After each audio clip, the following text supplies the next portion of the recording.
Good morning, everyone, and welcome to day one of Tech Day 2020. The title of this session is the Virtual Pollak Library. I want to begin by mentioning that this session is being recorded.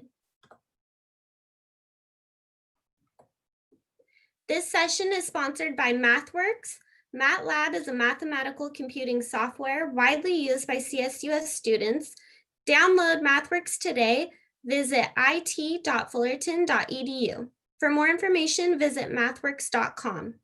You may also learn more at MathWorks virtual vendor booth tomorrow between 12:30 p.m. and 1 p.m. At the end of this session, please fill out the prompted survey to be placed in an opportunity drawing to win a bag of branded gear donated by MathWorks. During the session, please use the Q&A feature to submit questions. We will answer as many as we can after the presentation. I would now like to introduce our speakers from Cal State Fullerton's Pollak Library. Cotton Coslett, online learning librarian. J. Michael DeMars, Interim Associate Dean, Public Services Systems and Reference and Instructional Librarian. Megan Graywingholt, Social Sciences and Government Documents Librarian. And Sarah Paramore, Education Librarian. Welcome, everyone.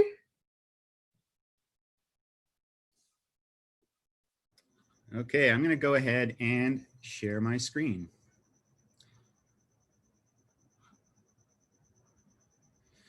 So the Pollak Library is kind of uniquely positioned for the pandemic in that a lot of our services are online, and were online even before.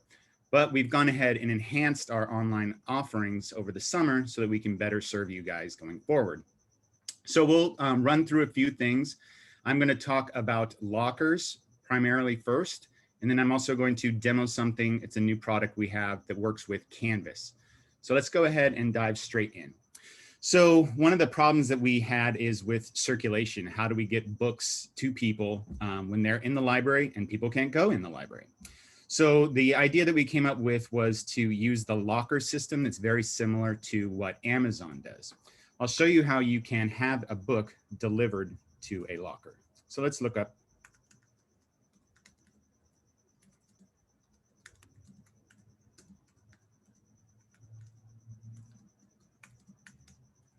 Nice short title. Okay, so I'm looking through all of our collections right now. So it's going to give me articles as well as the book itself. So I'm going to go ahead and switch this just to books so I can get rid of those articles. There we go. This is what I want. So it's telling me it's on the 4th floor south. Unfortunately, I can't go there. So let me click on this and get more information about the book. It's telling me to sign in for more options. You'll see request options here is blank. Once I sign in,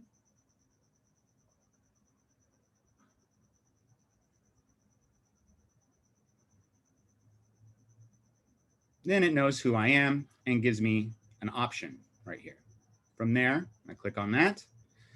Now all I have to do is select 24/7 lockers instead of Pollak Library. Pollak Library means that your book will be on hold on the 1st floor of the library. There is signage out there. When you approach the library, you just call 2722. The number will be outside, and they will bring your book and put it on a table where you can pick it up, so it's contactless. The lockers, however, puts the book inside our new locker system. Here's what they look like. They're outside the library at the south side, like there's the quad over there. So right by the quad side. So how it works is I go ahead and request this. That's going to go to circulation. They'll go grab the book, place it in the locker. Then I will receive an email from the locker telling me which one it's in. If I download the app, and the links to do so are down below, it's pretty amazing. I just walk right up to the locker, press a button, and the door opens, the one that has my book in it. We can fit as much as 10 books inside of each one of these lockers, so you can also make multiple requests. So that is the new locker system. Test it out. Okay, so from there, we're going to switch gears and go into Canvas. Now I'm going to show you a new product that we bought called Leganto. There's a few people that are using Leganto right now, It's basically an easy way to create reading lists. And a nice way to think of it is that it puts the library into your Canvas class. So I'll click on that.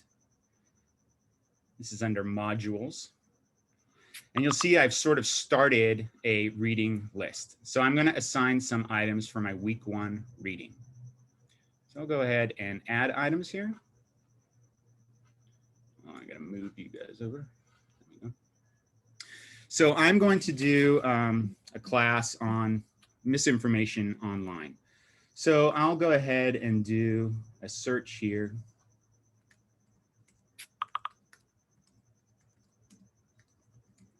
And what this search is, it's the same search that got me here. So it's the same search that's on our homepage. So we just have it sort of ported in over here.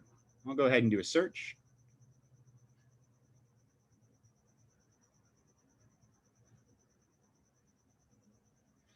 There we go. So this one looks good. I really like this. I think this will be a benefit to my students. So what I'll do is I'll just slide this over there and pop that in. And now they can read directly from here. That also works for our huge collection of ebooks. So if you have an ebook that you found that you want your students to read, just slide it on over there. So we also have a nice little tool so I can add other things like websites. So you'll see I have this little Cite It button right here. This is a quick and easy download. Goes into Chrome, Safari, other browsers. Click that. It'll ask where I want it to go. I want it in my sandbox and I want it in week 1 reading. I click add and close. And now it's been added to my reading list as well. I can do that with any old website, not just Pollak Library website. But if I find something like this great Pew report, I can cite it and it goes on to that reading list. Okay, so you can also with this upload your own items. So you can publish to here. Let's see, adding a new one, and I'm going to, where is it? Here.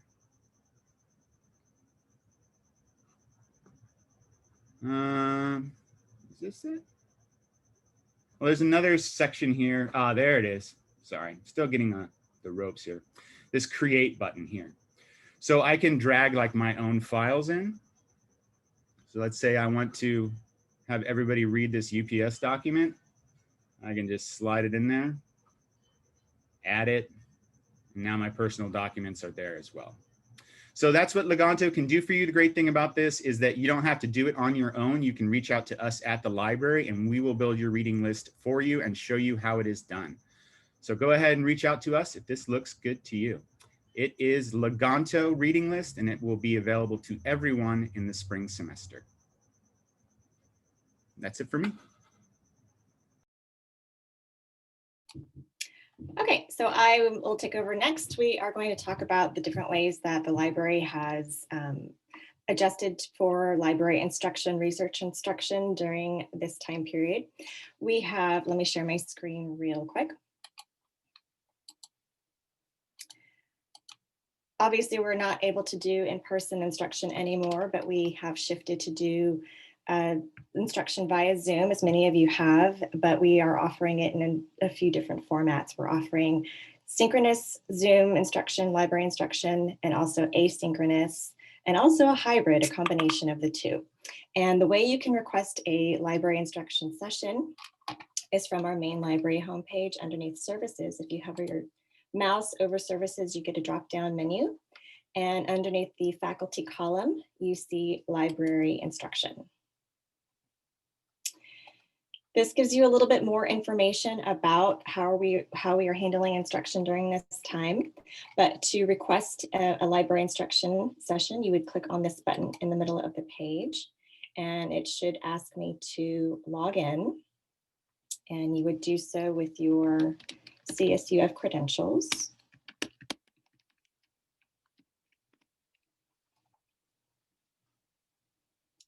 And as soon as you're logged in, it knows who you are, so it auto-populates the first field with your name. You would then go in, of course, and give us some course information, the number, the code, and whatnot. And here is where you would select the type of instruction that you would like us to have to do for you. Of course, you have your three options here: asynchronous, synchronous, or hybrid. As soon as you select one, the date comes up. So you'll have to select the start date and the time, and then also the end date and the time. If it's asynchronous, this isn't as critical as the synchronous dates, but we do need this information. We also are looking for the amount of students that are in your class and a little bit about the assignment in question so we can prepare for you. And speaking of preparation, we do ask that you give us hopefully 2 weeks notice for these instruction sessions, because we do customize them to each of these subject matters. So it does take us a little bit of time, particularly if it's anything asynchronous. It takes us a little bit more time to prepare those materials. We do have some stuff that's ready-made, but a lot of times we do customize things and make things specific for your course. So please allow a little bit of time for the librarians to prepare for that, for those particular sessions. And then you would hit submit, and that comes to us. You can either, if you have a specific librarian, you already know your subject librarian, you can type their name in here, and I'll start typing my name. You can see my name pops right up, but you can leave that field blank as well if you don't know who that particular librarian should be, and we will route it to a librarian who is familiar with your subject area. Some other things, though, to do with instruction and how we can support instruction, right on our library homepage underneath guides. This might be something that you become familiar with instruction. We might suggest a research guide. Now, all of these guides are arranged by subject matter or discipline area. And we might create their curated guides of research resources. I'm trying to find a good one here. Sorry, my mouse is backwards, so I'm probably making some of you dizzy. So we do create these guides with customized, curated resources according to the subject matter. But if you are doing maybe say an asynchronous session, this works for synchronous as well, but maybe you're doing something asynchronous, we might create a guide for you in which your students can go through the different tabs and self-pace their own instruction here. And this, of course, you can work one-on-one with the librarian to devise something that really works for you. Some other resources we have for asynchronous instruction include self-paced tutorials. And that I'm going to hand over to my colleague Cotton to talk a little bit more about. So I will stop sharing now and hand it over to Cotton. All right, thank you, Sarah. So let me just share my screen. And I'm going to be talking a little bit about some of the self-paced and asynchronous materials that we have in support of instruction as well. One of the things I wanted to bring up briefly is one of the LibGuides, as we just saw earlier. In addition to sort of using video to provide asynchronous instruction, we've also used video to create sort of mini tutorials. And on my LibGuide here, you can see we have some devoted specifically to resources. So these are meant not to serve as solely as instruction, but more like a refresher or just sort of a helper, sort of if you find yourself seeking kind of further instruction, especially late at night when you might not be able to find someone available to walk you through these specifics. And so that's pretty helpful. Another thing that we've been creating and working on are these asynchronous tutorials, and I'm going to move my Zoom materials there. And these tutorials also feature videos. They feature videos in a way that are set up to provide instruction while also walking users through various resources. You can see that once the video is completed, there's sort of a quiz component that's factored into this as well. And once they complete the quiz aspect of it, they're taken to the actual library website. Now, at this point, users are walked through how to conduct searches, how to narrow down results that they get back, how to access materials. And so it's self-paced, it allows the users to get a feel for the library and use it in a practical setting without just sort of being thrown into the deep end. And these tutorials, we've created them for a number of different areas. The one we're looking at right now is for the Pollak Library homepage, and we're using OneSearch. We've also managed to create some of these to serve for specific databases. And these offer a lot of sort of back-end tools, let's say. So this is a submission report for a separate tutorial, and you can see that it allows you to get scores and to keep track of various of the questions that are being asked. In this case, the red answers are incorrect and the green ones are correct. And these are really helpful because they allow us to keep an eye on the tutorial. And another thing I can do is get some information on how people are doing on various questions. This allows the administrators to go in and sort of revise and continue to make these tutorials more efficient and more effective in offering instruction. And here's a couple of screenshots of again, similar tutorials offering the walkthrough and a little bit of the information you can get on the back end. So in this case, like I said, I can pull up charts, graphs, pie charts, etc., on various questions. I can also compare them across different questions. So, what was the average score of the people who answered this answer on this question?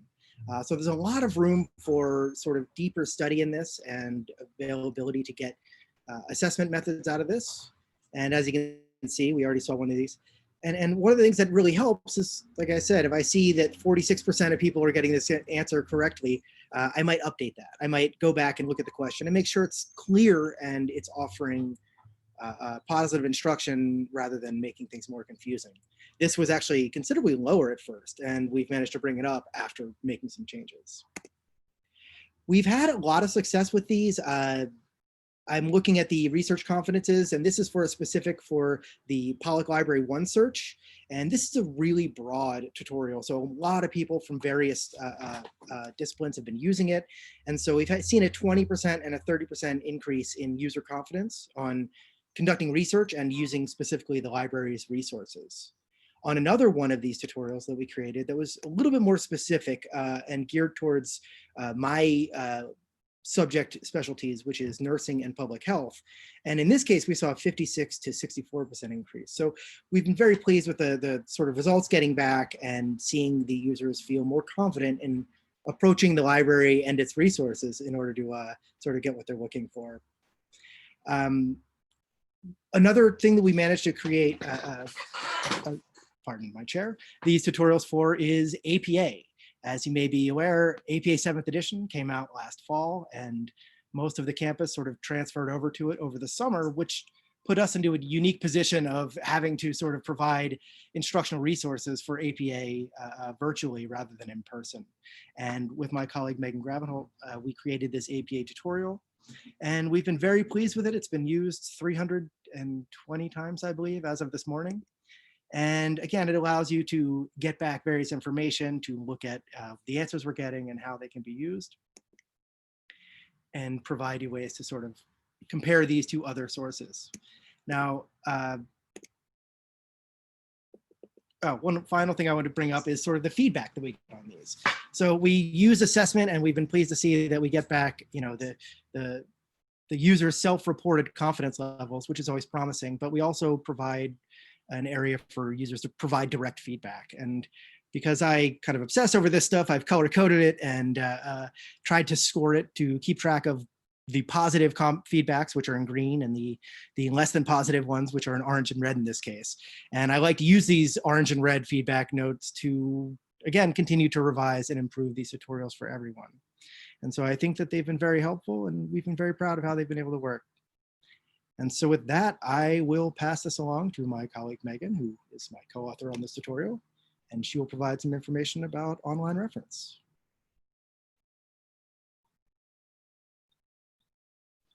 All right. So hi, everybody. I'm Megan. I'm here to talk about our research services in the virtual fall, or for the foreseeable future, I should say. So we're pretty positioned well at Pollak Library to provide virtual research assistance to students because there's multiple ways that they can get help from a librarian. There's two ways in which from our homepage you can access research services. One would be from our services menu. You click on research assistance. That will detail a lot of what is available for you in one fell swoop. Of course, you can email a librarian. You can call us directly. You can't obviously call us at the library right now because there's not anybody there, but you can email us, and your subject specialist can also call you as well. We do also offer 24/7 chat research help, both through the research assistance page and through the Get Help page at the top bar there. Both of them will offer you a link to research consultations. Research consultations would be appointment based, usually via Zoom or via telephone. We have also done consultations via email, whatever the student or faculty member is most comfortable with. We can manage appointments through that link there. So if you wanted to book a research consultation, click on that link via the research assistance page or through the Get Help page. And we'll let you know a little bit about how these work. They're available Monday through Friday at any time that the librarian and the student or faculty member would feel comfortable arranging. We also have the ability to, schedule them after hours. It just depends on the request made, right? Weekend appointments are generally not available, but it just depends on the situation, right? You'd want to reach out to your librarian for that. The research request form is appointment request form, I should say, is a way for us to get more information about you when you're available for an appointment so that we can make that connection, what course you're writing for, a little bit more about your research topic, the due date, which is helpful, and then maybe what sort of issues or stumbling blocks you're encountering so that we can make sure to speak to those.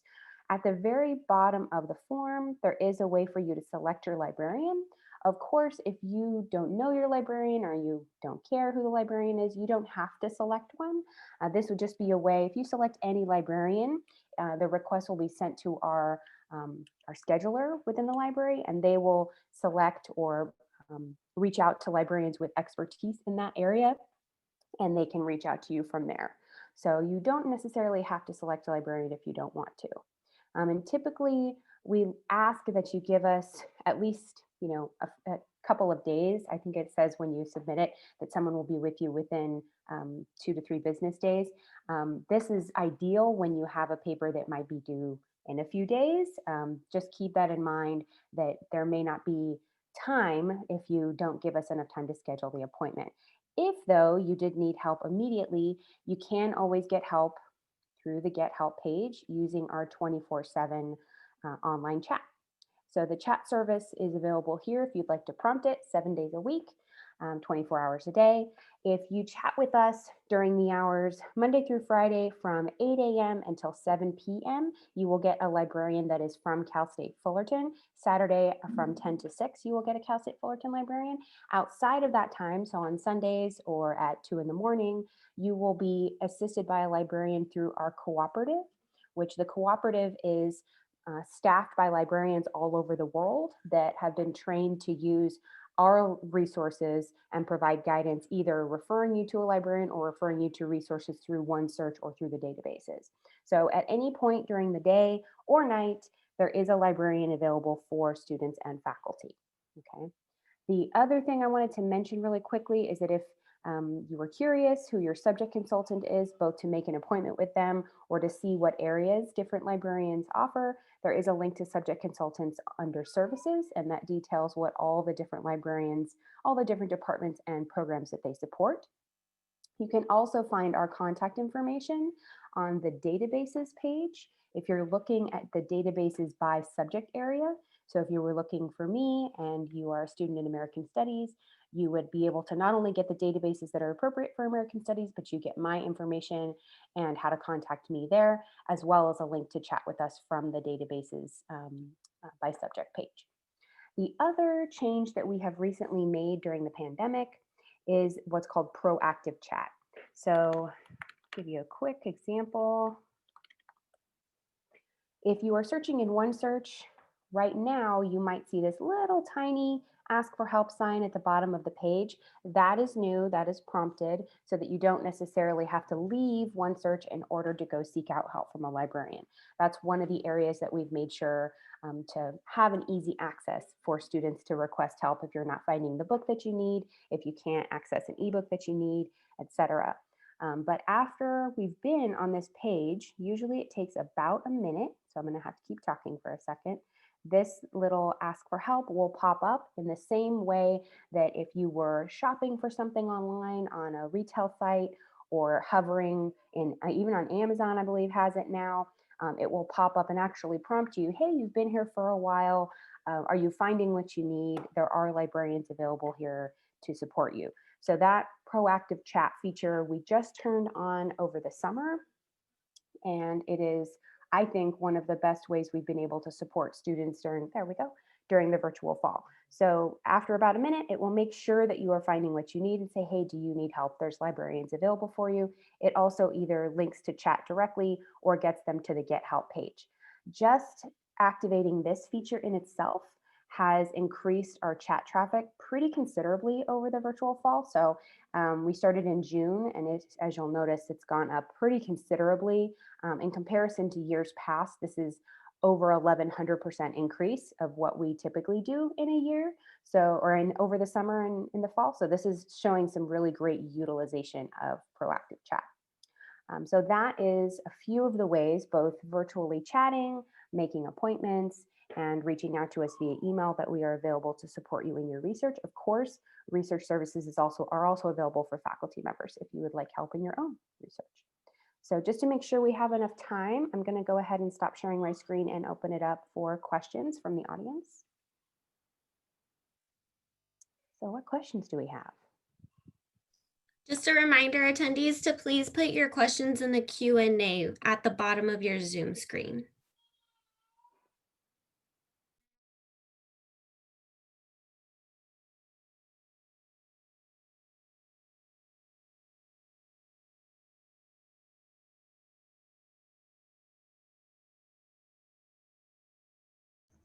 We must have covered everything.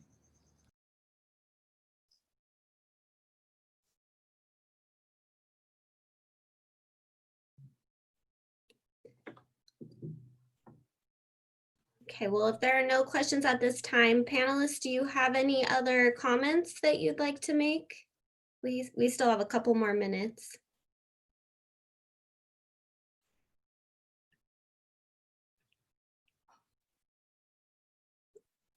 I would just say we're here for research support and happy to assist anyone, and thanks for coming.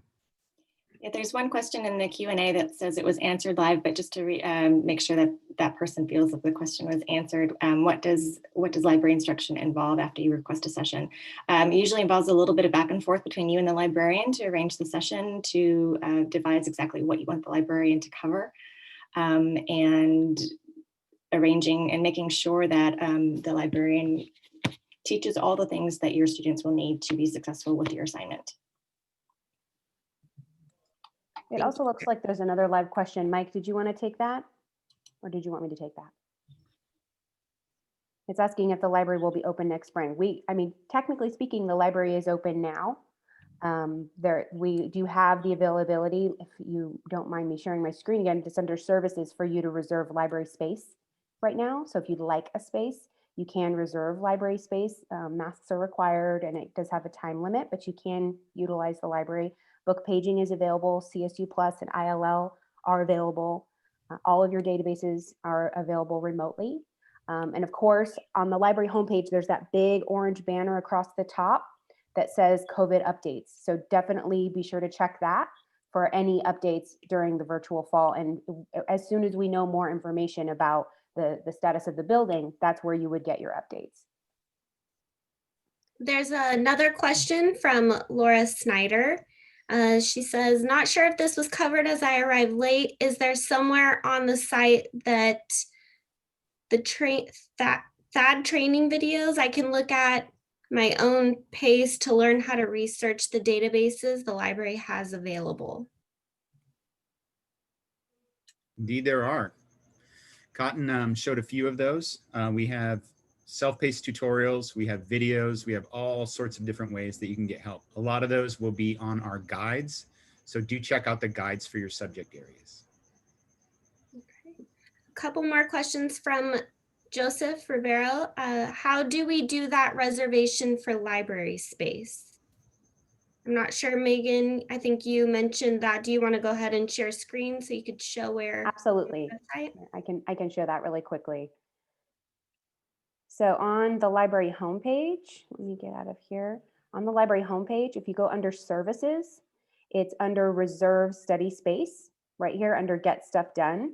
If you click on reserve study space, it will have a place for you to log in with your credentials. It is available the hours that the library is open, so Monday through Friday, 8 to 4. And of course, you need to wear a mask covering during that time. Just make sure to log it in. Right now, that is available for students only, by the way. And then another question from Joseph, is there a library Instagram to see announcements? There is indeed. Please do keep an eye on our Instagram. We're, I believe, just at Pollak Library.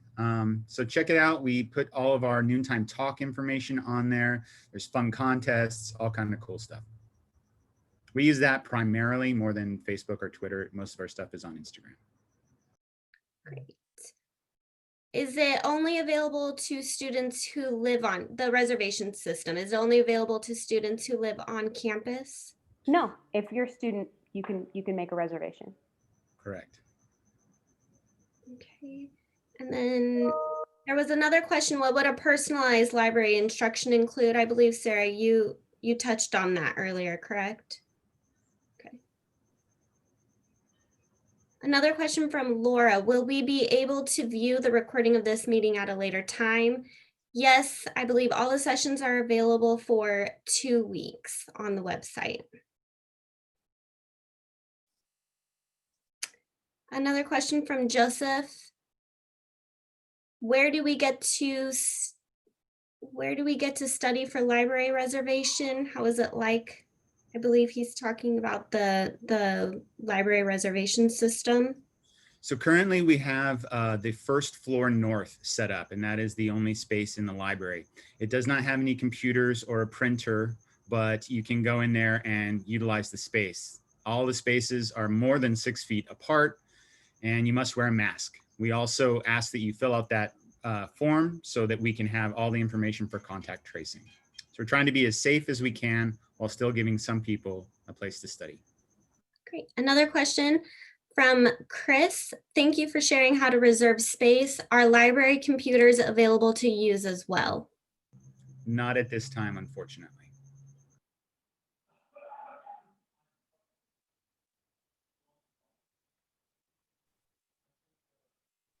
Great. Excellent. Well, thanks for having us. Oh, one more, sorry. One more from Joseph. Are there outlets for library reservation? I don't know. Outlets, do you mean like a place to plug in your computer? There, the space For is the in the middle of laptops, the yes. floor. It's in the middle of the floor. So there are there should still be battery checkout, like the battery pack checkout, if you need power. But Mike, I Yeah, don't there's think plugs all along the back wall. So plenty of outlets.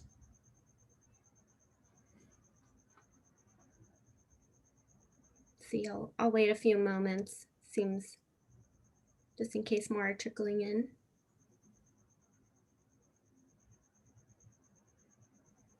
Thank you, Kevin. In the chat, for those who are interested, he just posted a link to equipment checkout if you need a laptop or other equipment.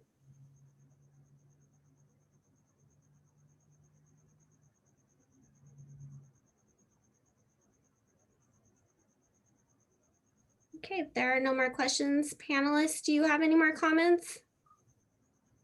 Just thank you very much for giving us the opportunity to share all the resources that we offer. Yes, thank you very much. We're here to support you. Reach out. Thank you. Thank you very much. Great. I just want to say thank you for attending this session and thank you to our panelists for sharing. And just a reminder that there is a session survey that you will be prompted. Please take that. You'll be entered in to win a bag of MathWorks gear. So remember to take that survey. Okay. Thank you, everyone. Have a good day. You too. Thanks. Bye.